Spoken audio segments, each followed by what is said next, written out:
Saya boleh ke Mbak Dina dulu. Boleh. Karena ini yang paling berkepentingan tanda kutip kita lihat akhirnya adalah seorang Trump.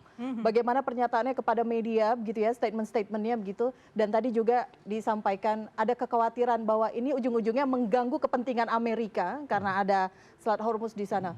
Kepentingan Trump itu sebenarnya apa? Amerika itu apa kepentingannya dalam konflik ini?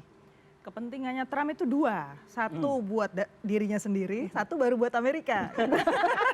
Kalau saya ngeliatnya gitu, satu bisnisnya dia survive, karena cukupnya banyak bisnis di Timur Tengah. Jangan lupa dia punya banyak bisnis di Timur Tengah yang harus dijaga kan, di Saudi, di Kuwait, Bahrain dan lain-lain. Terus yang kedua untuk Amerika Serikat sendiri, poin bahwa Israel udah nggak nurut sama Amerika, ini sebenarnya berat nih buat Amerika. Artinya kan hegemoni Amerika Serikat udah nggak seperti dulu. Bahkan Israel bisa maksa gitu loh, Amerika Serikat, yuk pokoknya bantuin kita, pokoknya kita action duluan gitu kan. Itu sebenarnya nada marahnya Trump tadi di pesawat itu kan menunjukkan betapa dia desperate ya. Tuh ternyata saya tidak didengar, saya tidak dituruti. Nah ini juga sebenarnya ada satu proses yang menurut saya buat seorang seperti Trump yang biasanya berpikir bahwa dengan dia bersabda aja terus orang lain akan nurut, negara lain nurut, ternyata nggak mempan gitu kan. Itu berat juga buat dia. Tapi kepentingan Amerika Serikat itu pada dasarnya itu, Amerika ekonominya buruk, sedang buruk. Dan mereka itu kalau dilihat secara internasional sedang berkelindan ekonominya dengan Tiongkok. Siapa yang sebenarnya juga diuntungkan dengan Amerika makin banyak buang duit gitu ya untuk perang, ya Tiongkok, karena Tiongkok tetap tumbuh, tetap baik-baik aja, bisnisnya oke. Selat Hormuz nggak ditutup, Cina senang karena logistik itu 95% itu udah Tiongkok yang running sekarang untuk segala macam bisnis. Itu kita itu diakui bahkan di Eropa. Banyak perusahaan-perusahaan maskapai penerbangan di Eropa mati juga digantikan oleh Tiongkok gitu kan. Jadi kita harus bisa melihat dengan lebih lengkap. Rusia pun ternyata juga mendua kan. Kalau dilihat reaksinya kan ternyata terhadap dulu kasusnya Ukraina, dia agak happy tuh sama Israel bahwa Israel cuma ngirim helm buat Ukraina.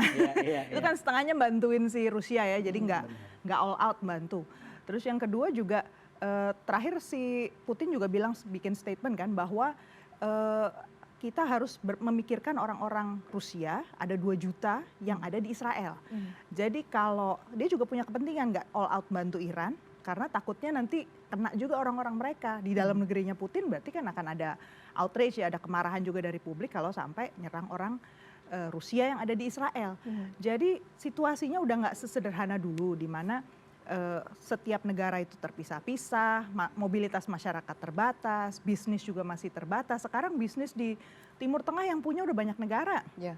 Cina ada, Korea ada, India ada. Tidak terfokus hanya di satu ini saja. Makanya hati-hati orang kalau mau perang, mikir-mikir, kalau enggak nembak kaki sendiri. Ini kan menarik berbicara mengenai Trump, karena kita melihat bagaimana reaksi luar biasa dari seorang Trump. Klaimnya juga luar biasa, ini sesuatu yang lain lagi begitu ya Mbak Dina. Anda melihat memang apakah Trump sendiri sudah kehilangan begitu pamornya, karena memang tadi ada pihak-pihak yang ternyata selama ini tidak tunduk lagi terhadap Amerika. Trump itu selama ini kan menjauhkan diri dari lingkar pengambilan keputusan yang basisnya pengambilan keputusan berjenjang gitu ya di dalam negeri Amerika Serikat. Biasanya kan kalau mau kayak gini, Department of Defense, Department of State, Kementerian Luar Negeri, Kementerian Pertahanan itu kan pasti diajak konsultasi, dicek dulu Pentagon. Kemarin Pentagon sampai bilang itu bukan kita kok yang ini tiba-tiba aja terjadi. Itu kan awkward ya, aneh gitu. Dan serangan hanya diputuskan sendiri, tidak melewati. Hanya diputuskan sendiri. Dia sebagai panglima tinggi di Amerika Serikat tetap aja bypass gitu kan. Impulsif itu ternyata udah nggak kayak tahun 2017 waktu dia pertama jadi presiden. Orang udah mulai ngerti wataknya Trump dan kelihatan betul masyarakat dunia ya melihat alah dia kalau yang lain membangkang juga nggak akan terjadi. Jadi orang sudah mulai berani untuk menunjukkan giginya ya. Udah